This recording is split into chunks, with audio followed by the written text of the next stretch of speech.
हाँ जी, नमस्कार मित्रों, कैसे हैं मेरे शेर शेरनी।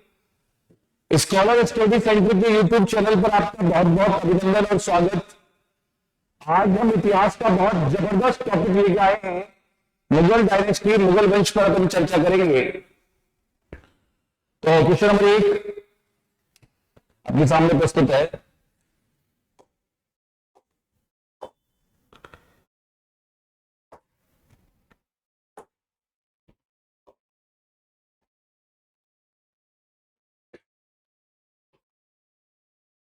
Who among the following was Akbar revenue minister? निम्नलिखित में से कौन अकबर का राजस्व मंत्री था? ए तानसेन, तोडरमल, मानसिंह और बीरबल। इनमें से कौन ऐसा था जो अकबर का राजस्व मंत्री था? तो आपको ध्यान रखना है कि अकबर का जो राजस्व मंत्री है वो है, आपको पहले तो नवरत्न याद रखने। 9 डायमंड्स अकबर के नवरत्न कौन कौन से थे? अकबर के नवरत्न कौन कौन से हैं? और उन नवरत्नों को याद रखने के लिए आपको एक ट्रिक याद रखनी है। अब तो बीमातार, अब तो बीमातार मुफ्त हो गए। अब तो बीमातार मुफ्त हो गए, ये अकबर के नवरत्न है। तो ऐसे हो गया अबुल फजल, ऐसे अबुल फजल। वैसे हो गया भगवंत दास, वैसे भगवंत दास। तो उसे टोडरमल, तो उसे हो गया टोडरमल। बी से बीरबल, बी से बीरबल। कमेंट बॉक्स में लिख देना बीरबल का वास्तविक नाम था महेशदास, बीरबल। मां से हो गया मानसिंह, मां से हो गया मानसिंह। ता से हो गया तानसेन, ता से हो गया तानसेन, ता से तानसेन। रैसे रहीमदास, रैसे रहीमदास। मुंह से मुल्ला दो प्याजा, मुंह से मुल्ला दो प्याजा, मुल्ला दो प्याजा। और फैसे हो गया Faizi,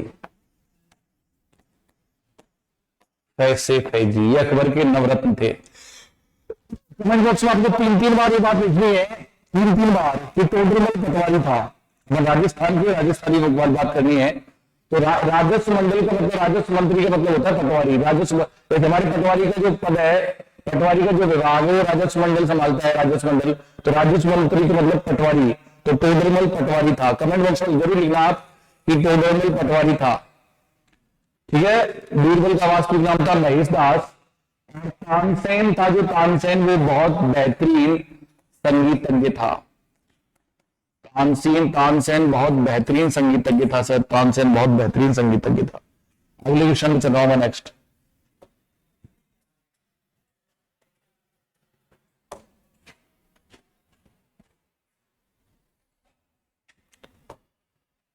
Who among the following was not one of Akbar's Navratna 9 gems? निम्नलिखित में से कौन अकबर के नवरत्नों में से नहीं था? कौन नहीं था नवरत्नों में से? अकबर के नवरत्नों में से कौन नहीं था? राजा मानसिंह, अबुल फजल, राजा टोडरमल, राणा अमर सिंह। कौन नहीं था इसमें? अकबर के नवरत्नों में से कौन नहीं था? तो बताओ आप। अभी आपको मैंने अभी बताया ही है जस्ट पहले कि अब तो बीमातार मुफ्त हो गए, तो इसमें ये अमर सिंह नहीं है। अमर सिंह महाराणा प्रताप के बेटे थे। अमर सिंह महाराणा प्रताप के बेटे थे, महाराणा प्रताप के बेटे थे। और अकबर और अमर सिंह और जहांगीर के बीच में, संधि हुई थी, ठीक है। आगे चल रहा हूं, नेक्स्ट अगला क्वेश्चन।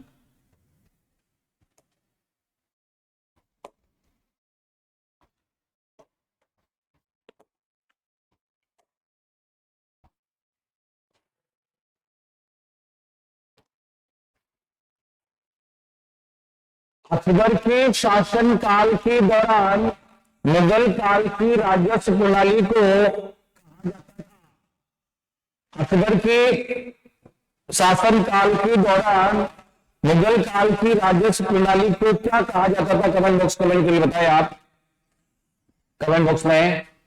इसके अलावा मैं अकबर के बारे में जो महत्वपूर्ण बात है वो आपको बता रहा हूं कि अकबर ने जजिया कर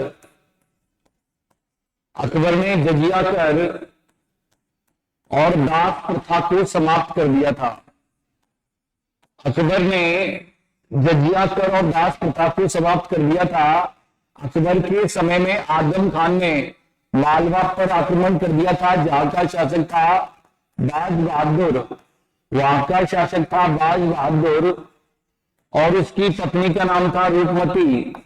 बाज बहादुर और रूपमती उसकी पत्नी का नाम था। बाद में रूपमती ने अपने सतीत्व की रक्षा करने के लिए आत्महत्या कर ली थी। आपको पता है कि बाज बहादुर और रूपमती की समाधि, बाज बहादुर और रूपमती की समाधि, बाज बहादुर और रूपमती की जो समाधि है वो उज्जैन में है। बाज बहादुर और रूपमती की समाधि उज्जैन में जून 1576 को अकबर और महाराणा प्रताप के बीच हल्दी घाटी का युद्ध लड़ा गया था। अकबर और महाराणा प्रताप के बीच हल्दी घाटी का युद्ध लड़ा गया था। उसके अलावा उसके बाद हल्दी घाटी का युद्ध लड़ा गया था। अगले क्वेश्चन चला हूं। करेक्ट आंसर इसका होगा जब्त। राजस्व प्रणाली को जब्त कहा जाता है। नेक्स्ट अगला क्वेश्चन।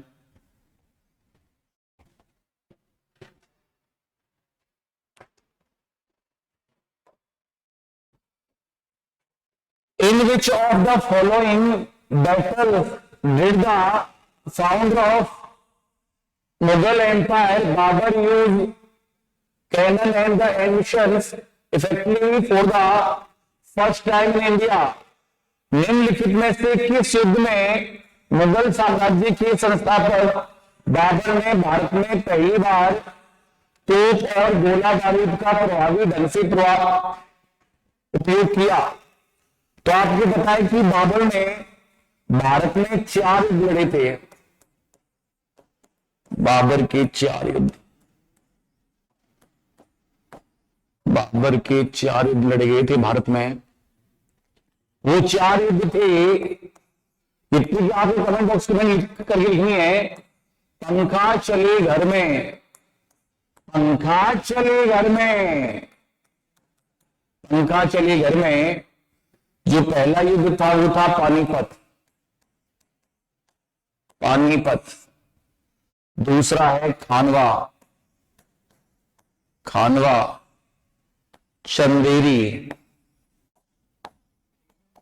चंदेरी और चौथा है घाघरा।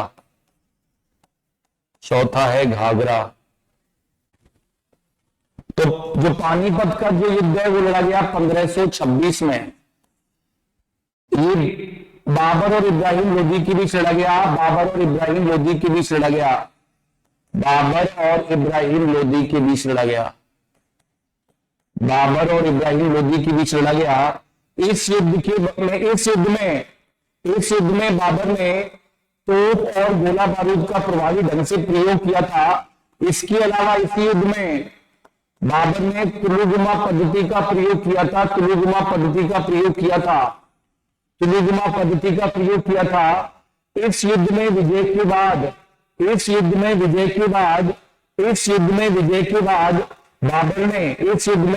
बाद बाबर ने प्रत्येक काबुल निवासी को एक चांदी का सिक्का बंटवाया था। एक चांदी का सिक्का दिया था, जिसके कारण बाबर को कलंदर कहा जाता है। जिसके कारण बाबर को कलंदर कहा जाता है। प्रत्येक काबुल निवासी को एक चांदी का सिक्का दिया था, जिसके कारण बाबर को कलंदर कहा जाता है। अगले क्वेश्चन के बाद नेक्स्ट,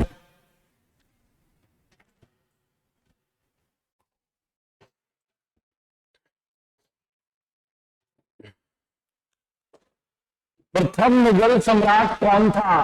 प्रथम मुगल सम्राट कौन था? तो प्रथम मुगल सम्राट के लिए हमको लाइन याद रखनी है, बागसो। प्रथम मुगल सम्राट की याद रखनी है, बी से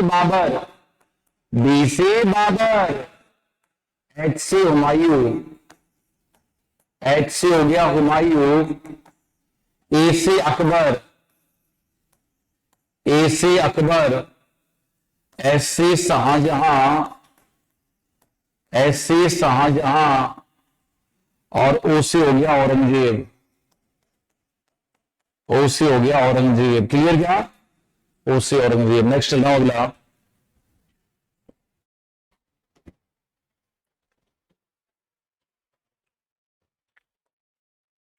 अकबर के साम्राज्य में सैन्य कमांडरों को कहा जाता था फौजदार, बख्शीश, कोतवाल या दीवान?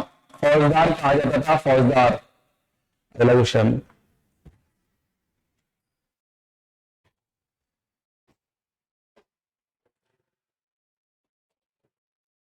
निम्नलिखित में से कौन औरंगजेब ने देवराई के युद्ध में हराया था? देवराई को दौराई का युद्ध भी कहते हैं। दौराई के युद्ध में औरंगजेब ने दारा शिकोह को पराजित किया था। दारा शिकोह को पराजित किया था। जब दारा शिकोह की मृत्यु हो गई थी, जब दारा शिकोह की मृत्यु के बाद औरंगजेब ने स्टेटमेंट दिया था कि आज कुफ्र का दरवाजा टूट गया,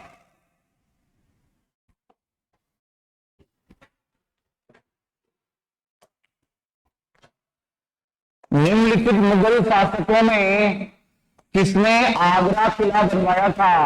बाबर, शाहजहां, जहांगीर, अकबर। किसने आगरा का किला बनाया था? आपको बताना है। तो जो आगरा का किला जिसने बनाया था उनका नाम है अकबर।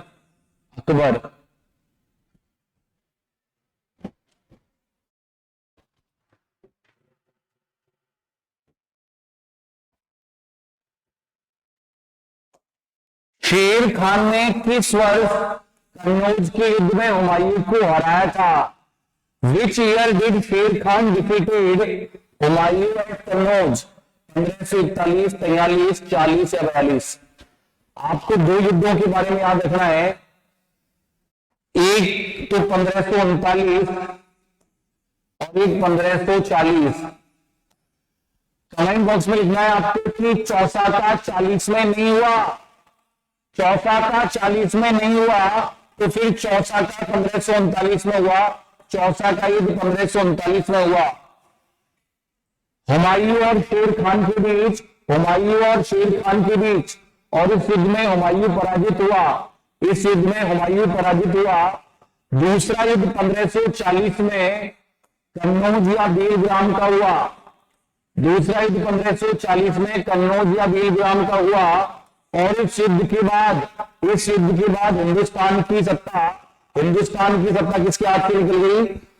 हुमायूं के हाथ से निकल गई। और 15 साल तक उसको निर्वासित जीवन जीना पड़ा। 15 साल तक उसको निर्वासित जीवन जीना पड़ा।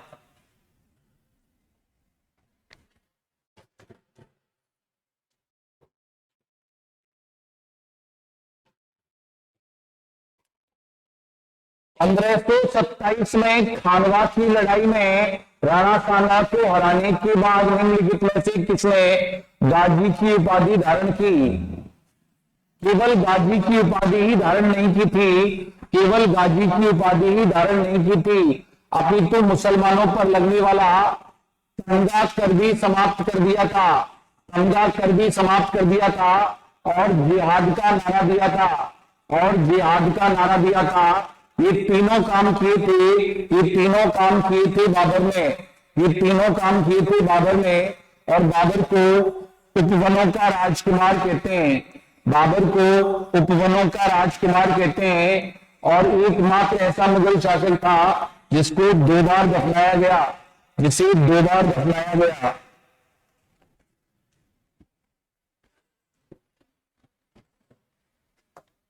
बाबर पहला मुगल सम्राट 1494 में फरना की गद्दी पर बैठा था।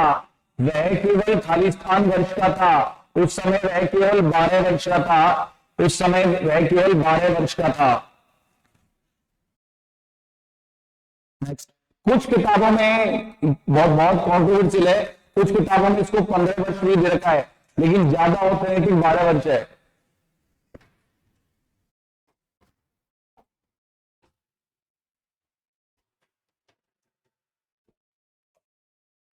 निम्नलिखित मुगल सम्राटों में किसे दरवेश या फकीर कहा जाता है?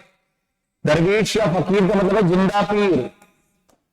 जिंदा पीर कहा जाता है तो वो है औरंगजेब, वो है औरंगजेब।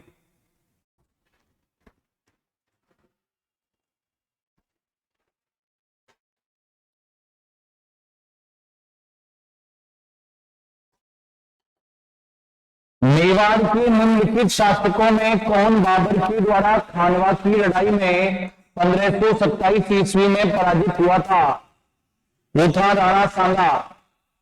राणा सांगा। और जो खानवा नामक स्थान है, खानवा का युद्ध है, खानवा नामक स्थान है, वो भरतपुर में है। खानवा भरतपुर में है।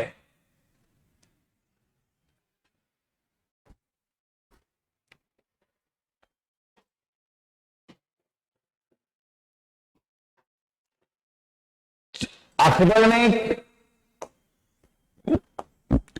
ने किस संत के सम्मान में फतेहपुर सीकरी का निर्माण करवाया था? शेख सुहाबुद्दीन सुहावर्दी, शेख निजामुद्दौला, ख्वाजा फरीद मोहम्मद या शेख सलीम चिश्ती? करेक्ट आंसर है शेख सलीम चिश्ती। और इसी शेख सलीम चिश्ती की दरगाह में, इसी शेख सलीम चिश्ती की दरगाह में जहांगीर का जन्म हुआ था, इसी के आशीर्वाद से। और जहांगीर के बचपन का नाम था सलीम। जहांगीर के बचपन का नाम था सलीम। अगली क्लास में फिर मिलते हैं बहुत ही अच्छे प्रश्नों के साथ। बहुत बहुत धन्यवाद। Thank you so much. आभार मित्रों। Thank you.